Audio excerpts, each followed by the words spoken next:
Now, how much do we love fashion on this show? How much do I love colour in fashion as well? And I'm staggered by what I have here in the studio with me. Some of these designs are absolutely beautiful.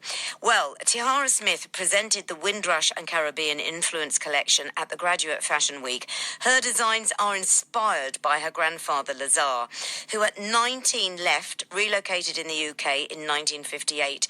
Lazar was quite the fashionista when he came here, but he said he just wanted to fit in. So he did away with all his bright-coloured clothes and replaced them with very stylish suits. Tiara, his granddaughter, has now launched a collection of gifts ready for Christmas. They are mind-blowing. If you are listening to me online, you need to log into this now. It is tiharasmith.com. So I'm going to spell it Tihara Smith.com. All of it is ready for Christmas. It's all with a touch of Caribbean sunshine, and I'm so pleased to say Tihara joins us on the afternoon show. Welcome. Hello, thank you for having me. You are, again, very talented, and it's finding people like you, because I've not seen any of your stuff until I went online.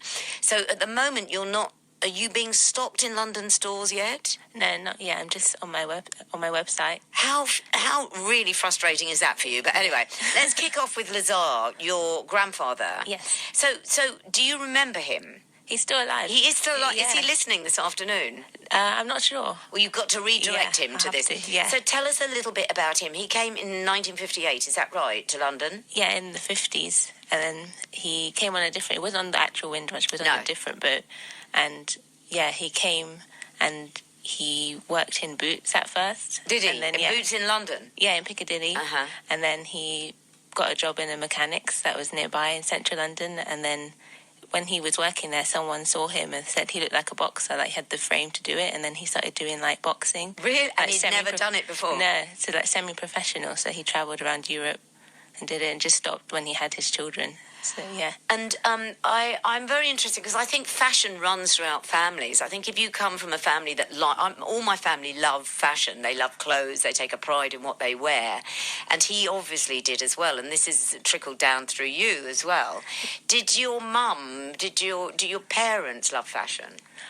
Not so much. It's like, yeah, mostly my grandparents. I think they were more like of that generation where they were really like proud of what they wore. Yeah, I bet. And they were really sharp dresses as well. Yeah. So he replaced all the beautiful colour with beautiful cut, tailored suits as well. Yeah.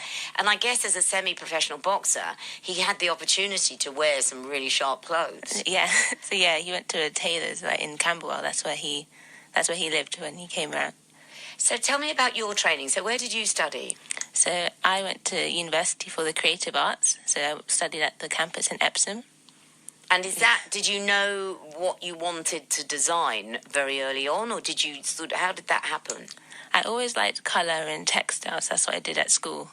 But I didn't know exactly what I wanted to do. And in the final year, I just wanted to do something really personal. Yeah. And something I really would enjoy doing. And also because you think everything's been done, don't you? You think everything is out there. So it's so interesting that you found a niche for yourself, which is the Caribbean flavour to everything you do, which is really contemporary.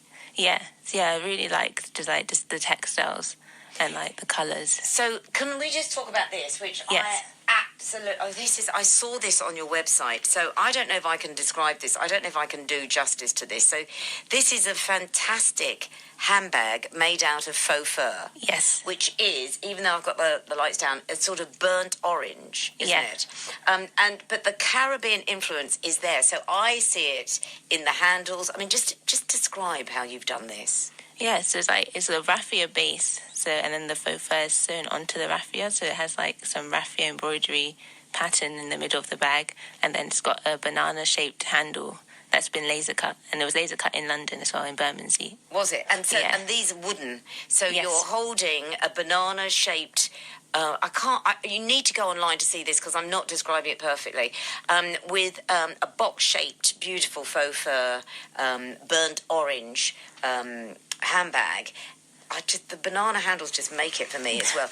With the raffia coming through, so the whole base is raffia, and you put the fur on top. Yeah, and it's lined. Yeah, and which lined. Is just stunning. So are you going to be selling these at Greenwich? Yeah. Otherwise, people are buying them off your website. Yeah, that's where you can buy them. Because you do makeup bags as well, I think, don't you? Yeah, like pouches with the embroidery, yeah. And I've got another one here. So this is, again, with the wooden banana handles, again with a raffia base. So are you actually making that raffia? Do you weave that? No, I got it from a shop in Soho. So that's made, but what you're putting on, you decide what to put over the base. Yes, all the embroidery. Which is embroidered, yes. We were talking about embroidery yesterday, actually. So you've embroidered onto the raffia. Yeah. And then the trim, again, is faux fur. Yes. And this time, bright lime. Yeah, kind of like neon-y. Yeah, neon. In fact, both bags are like neon, which I absolutely love. And again, they are lined. This is the sound of the handles. I'm only doing this for people who are not online, who don't know what I'm on about. So the handles do this. So you need to know they are wood, and they're transparent. So your fingers go through what would be the bulk of the banana. Yeah. It's so clever. And then, where was the big piece? Big one. Where's the big piece gone? So you hold that and explain what that is. And where would you put that? So this was like the showpiece of like my final collection. And it's just a huge like beach bag type thing with like raffia fringing around the edges. So and, that is a bag as well. Yeah. And so this is like, oh my God, you could put your towel, you could put your costume, you could put everything in that. It's got raffia all around the edge, but the design on the inside are... So is that's a parrot? Yeah. Hibiscus flowers. Hibiscus flowers, pineapple, oranges, cherries... all embroidered. Is it embroidered? Yeah, all hand embroidered. I wish you'd heard the show yesterday, because we were doing something that was so classical, real classical embroidery yesterday with Jill Kiplis. I don't know if you've heard of her. She teaches embroidery. And what you've done is real contemporary, full-on, in your face embroidery. And what is the back? Is it only embroidered on one side, or is the back embroidered as well? Yeah, that one has the slogan, "You called, we came," so obviously inspired by the Windrush generation. Exactly, and you use that on a lot of your products as well. Yeah. You called, we came, all embroidered. So, right, let's just talk about the Greenwich Peninsula event. Because when I was on Saturday Breakfast, we would often talk about this. It's called Sample. Yeah. And Wayne Hemingway, I think, is behind it. Am I right? Yeah. Who always does, from Red or Dead, he does everything to promote young designers as well. You're going to be down there. So is it indoors? Is it outdoors? So it is outdoors, but they have like these like igloo type tents, so you don't get like too battered by the elements. Right, so people can go down whatever the weather. This is on the 7th and the 8th of December. Yeah. It's a free event. There is music, there's all this art, there are all these designers that many of us have never seen before.